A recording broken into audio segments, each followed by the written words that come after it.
Hello ನನ್ನ ಕುಟುಂಬದವರೇ, ಹೇಗಿದ್ರೆ ಎಲ್ಲರೂ.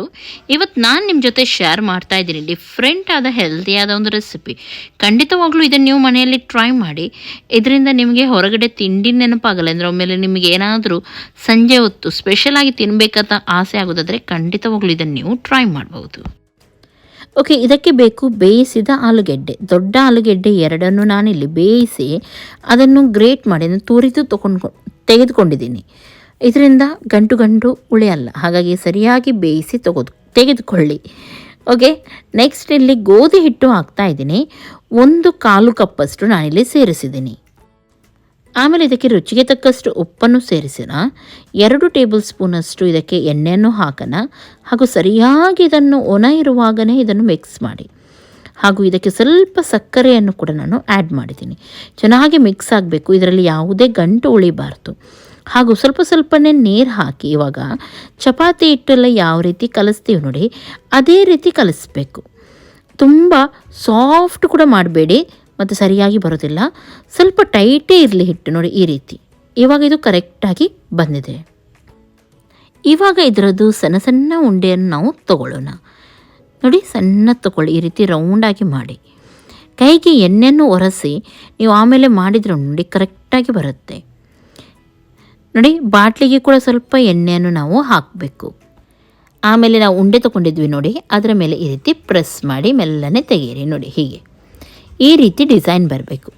ಕರೆಕ್ಟಾಗಿ ಮಶ್ರೂಮ್ ಎಲ್ಲ ಯಾವ ರೀತಿ ಬರುತ್ತೆ ನೋಡಿ, ಸೇಮ್ ಅದೇ ರೀತಿ ಡಿಸೈನ್ ಇಲ್ಲಿ ನಾವು ಮಾಡ್ಬೋದು. ಇದೆಲ್ಲ ಸ್ವಲ್ಪ ಚೆಂದ ಕಾಣಲಿಕ್ಕೋಸ್ಕರ ಅಟ್ರ್ಯಾಕ್ಟ್ ಆಗ್ತಾರೆ ಮಕ್ಕಳೆಲ್ಲ, ಒಂಥರ ಖುಷಿಪಟ್ಟು ತಿಂತಾರೆ. ಹಾಗಾಗಿ ಈ ರೀತಿ ಡಿಸೈನ್ ಎಲ್ಲ ಮಾಡೋದು. ಆದರೆ ಕೈಗೆ ಕೂಡ ಆಯಿಲನ್ನು ಹಾಕಿ, ಹಿಟ್ಟಿಗೆ ಕೂಡ ಸ್ವಲ್ಪ ಆಯಿಲನ್ನು ಹಾಕಿ ನೀವು ಬಾಟ್ಲಲ್ಲಿ ಮಾಡಿದರೆ ನಿಮಗೆ ಬೇಗನೆ ಮಾಡಿ ಇದನ್ನು ತೆಗಿಬಹುದು. ನೋಡಿ, ಇವಾಗ ಕೈಗೆ ನಾನು ಆಯಿಲನ್ನು ಹಾಕಿದ್ದೀನಿ ನೋಡ್ಬೋದು. ಹಿಟ್ಟಿಗೆ ಕೂಡ ಆಯಿಲ್ ಇರುತ್ತೆ. ಹಾಗೂ ಅದರಿಂದ ನೋಡಿ ಈ ರೀತಿ ನಾವು ಸ್ವಲ್ಪ ಪ್ರೆಸ್ ಮಾಡಿದರೆ ಚೆನ್ನಾಗಿದು ಬರುತ್ತೆ ಡಿಸೈನ್. ಆದರೆ ಹಿಟ್ಟು ಉಂಟು ನೋಡಿ, ಟೈಟಾಗಿರಬೇಕು. ನೋಡಿ, ಕೈಗೆ ಯಾವ ರೀತಿ ನಾನು ಆಯಿಲನ್ನು ಹಾಕಿದ್ದೀನಿ ಇದೇ ರೀತಿ ನೀವು ಮಾಡಬೇಕು. ಇಲ್ಲದಿದ್ರೆ ನಿಮಗೆ ಸ್ವಲ್ಪ ಕಷ್ಟ ಆಗುತ್ತೆ, ಅಂಟಾಗತ್ತಲ್ವ. ಹಾಗಾಗಿ ಆಯಿಲ್ ಹಾಕಿದರೆ ಏನು ಕೂಡ ಆಗಲ್ಲ, ಈಸಿಯಾಗಿ ನೋಡಿ ನಾವು ಮಾಡ್ತಾನೆ ಹೋಗ್ಬೋದು. ಇವಾಗ ಒಂದು ಸೈಡ್ ನಾನು ನೀರನ್ನು ಕುದಿಸ್ಲಿಕ್ಕೆ ಇಟ್ಟಿದ್ದೀನಿ. ಇವಾಗ ಮಾಡಿದ ಹಿಟ್ಟು ಉಂಟು ನೋಡಿ, ಇದನ್ನು ನಾವು ಇದರಲ್ಲಿ ಹಾಕೋಣ. ಚೂರು ಕೂಡ ತಳ ಎಲ್ಲ ತಾಗೋದಿಲ್ಲ, ಒಂದಕ್ಕೊಂದು ಅಂಟೋದಿಲ್ಲ, ಏನು ಕೂಡ ಆಗೋದಿಲ್ಲ. ನೋಡಿ, ಈ ರೀತಿ ಒಂದು ಪಾತ್ರೆ ತಗೊಂಡು ಅದರಲ್ಲಿ ಮೆಲ್ಲನೆ ಹಾಕ್ತಾ ಹೋಗಿ. ಇದು ಇವಾಗ ಈ ಸೈಜಲ್ಲಿ ಉಂಟು, ಡಬಲ್ ಸೈಜ್ ಬರುತ್ತೆ. ಹಾಗಾಗಿ ಸ್ವಲ್ಪ ಸಣ್ಣದಾಗಿ ಉಂಡೆ ಮಾಡಿ ನೀವು ಈ ರೀತಿ ಡಿಸೈನ್ ಮಾಡಿದರೆ ಬೆಸ್ಟ್. ಇವಾಗ ಅದನ್ನು ಮುಚ್ಚಿಡೋಣ. ಇನ್ನೊಂದು ಸೈಡಲ್ಲಿ ಉಂಟು ನೋಡಿ, ನಾನು ಒಂದು ಪಾತ್ರೆ ತೊಗೊಂಡಿದ್ದೀನಿ, ಅದರಲ್ಲಿ ಸ್ವಲ್ಪ ಐಸ್ ಕ್ಯೂಬ್ ಹಾಕಿ ತೊಗೊಳ್ತಾ ಇದ್ದೀನಿ. ಇನ್ನೂ ಕೂಡ ಇದು ಬೇಯಬೇಕು. ನೋಡಿ, ಚೂರು ಒಂದಕ್ಕೊಂದು ಅಂಟೋದಿಲ್ಲ ನೋಡ್ಬೋದು. ಕರೆಕ್ಟಾಗಿ ಒಂದು 10 ನಿಮಿಷ ಜಾಸ್ತಿನೇ ನಾನು ಬೇಯಿಸ್ತಾ ಇದ್ದೀನಿ ಇದನ್ನು. ಇವಾಗ ಇದಕ್ಕೆ ಬೇಕಾಗುವ ಸಾಸ್ ರೆಡಿ ಮಾಡೋಣ. ಇಲ್ಲಿ 1 ಟೇಬಲ್ ಸ್ಪೂನಷ್ಟು ಸೋಯಾ ಸಾಸ್, 1 ಟೇಬಲ್ ಸ್ಪೂನಷ್ಟು ಚಿಲ್ಲಿ ಸಾಸ್ ಹಾಗೂ ಟೊಮೆಟೊ ಸಾಸ್ ಇಷ್ಟನ್ನು ತೊಗೊಂಡಿದ್ದೀನಿ. ಸ್ವಲ್ಪ ಖಾರಕ್ಕನುಗುಣವಾಗಿ ಇಲ್ಲಿ ನಾನು ಚಿಲ್ಲಿ ಪೌಡರ್ ಆ್ಯಡ್ ಮಾಡಿದ್ದೀನಿ. ನೋಡಿ, ಕುದೀತಾ ಉಂಟು. ಇವಾಗ ಸೈಜ್ ನೋಡಿ ಡಬಲ್ ಆಗಿದೆ, ಎಷ್ಟು ಚೆನ್ನಾಗಿ ಬಂದಿದೆ, ಪರ್ಫೆಕ್ಟಾಗಿದ್ದು ಬೆಂದಿದೆ. ಒಮ್ಮೆಲೆ ನಿಮಗೆ ಗೊತ್ತಾಗದಿದ್ದರೆ ಒಂದು ನೀವು ಕಟ್ ಮಾಡಿ ನೋಡ್ಬೋದು ಬೆಂದಿದ್ದು.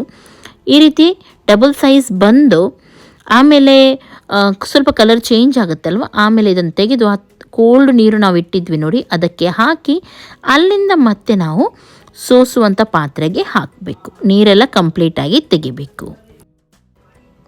ಓಕೆ, ಇವಾಗ ನೀರು ಕಂಪ್ಲೀಟಾಗಿ ಹೋಗಲಿ ಒಂದು ಸೈಡ್. ಇನ್ನೊಂದು ಸೈಡ್ ನಾವು ಒಂದು ಬಾಣಲೆ ತಗೊಂಡಿದ್ದೀನಿ, ಅದರಲ್ಲಿ 1 ಚಮಚದಷ್ಟು ಎಣ್ಣೆಯನ್ನು ಸೇರಿಸಿದ್ದೀನಿ. ಸಣ್ಣದಾಗಿ ಹೆಚ್ಚಿದ ಶುಂಠಿ ಹಾಗೂ ಬೆಳ್ಳುಳ್ಳಿ ಎರಡನ್ನು ಕೂಡ ಹಾಕಿ ಸ್ವಲ್ಪ ಹೊತ್ತು ಇದನ್ನು ಚೆನ್ನಾಗಿ ನಾನಿಲ್ಲಿ ಫ್ರೈ ಮಾಡ್ತೀನಿ. ಇದು ಸ್ವಲ್ಪ ಫ್ರೈ ಆಗಿದೆ, ಇದಕ್ಕೆ ನಾನು ಚಿಲ್ಲಿ ಫ್ಲೇಕ್ಸ್ ಹಾಕ್ತಾ ಇದ್ದೀನಿ, ಒಣಮೆಣಸನ್ನು. ಇದು ಆಪ್ಷನಲ್, ಬೇಕಿದ್ದರೆ ಹಾಕಿ, ಇಲ್ಲದ್ರೆ ಸ್ಕಿಪ್ ಮಾಡ್ಬೋದು. ಕ್ಯಾಪ್ಸಿಕಮ್ ಹಾಗೂ ಇದರೊಂದಿಗೆ ನಾನು ಗ್ರೀನ್ ಚಿಲ್ಲೀಸ್ ಕೂಡ ಆ್ಯಡ್ ಮಾಡಿದ್ದೀನಿ. ಓಕೆ, ಸ್ವಲ್ಪ ಹೊತ್ತು ಫ್ರೈ ಮಾಡಿ ಒಂದು ನೀರುಳ್ಳಿಯನ್ನು ಇದಕ್ಕೆ ಹಾಕೋಣ. ಚೆನ್ನಾಗಿದ್ದು ಫ್ರೈ ಆಗಲಿ. ನೀರುಳ್ಳಿ ಕೂಡ ಇಲ್ಲಿ ಆಪ್ಷನಲ್, ನಿಮಗೆ ಇಷ್ಟ ಇದ್ದರೆ ಹಾಕ್ಬೋದು, ಆದರೆ ಚೆನ್ನಾಗಾಗುತ್ತೆ ಹಾಕಿದರೆ. ಹಾಗೂ ರುಚಿಗೆ ತಕ್ಕಷ್ಟು ಉಪ್ಪು ಹಾಗೂ ಒಂದು ಮೊಟ್ಟೆ ಹಾಕ್ತಾ ಇದ್ದೀನಿ. ಮೊಟ್ಟೆ ಉಂಟು ನೋಡಿ, ಇಲ್ಲಿ ನೀವು ಹಾಕಲೇಬೇಕಂತ ಇಲ್ಲ. ಯಾರು ಮೊಟ್ಟೆ ತಿಂತಾರೆ ಅವರು ಹಾಕ್ಬೋದು, ಯಾರು ತಿನ್ನಲ್ಲ ಅವರು ಸ್ಕಿಪ್ ಮಾಡಿ, ಹಾಕಲೇಬೇಕಂತ ಇಲ್ಲ.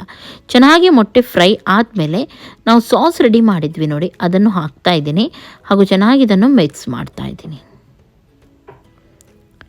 ಓಕೆ, ಸಾಸ್ ಹಾಕಿ 1 ನಿಮಿಷ ನಾನು ಇದನ್ನು ಚೆನ್ನಾಗಿ ಮಿಕ್ಸ್ ಮಾಡಿದ್ದೀನಿ. ಆಮೇಲೆ ಇದಕ್ಕೆ ನಾನು ನೀರನ್ನು ಸೇರಿಸ್ತಾ ಇದ್ದೀನಿ.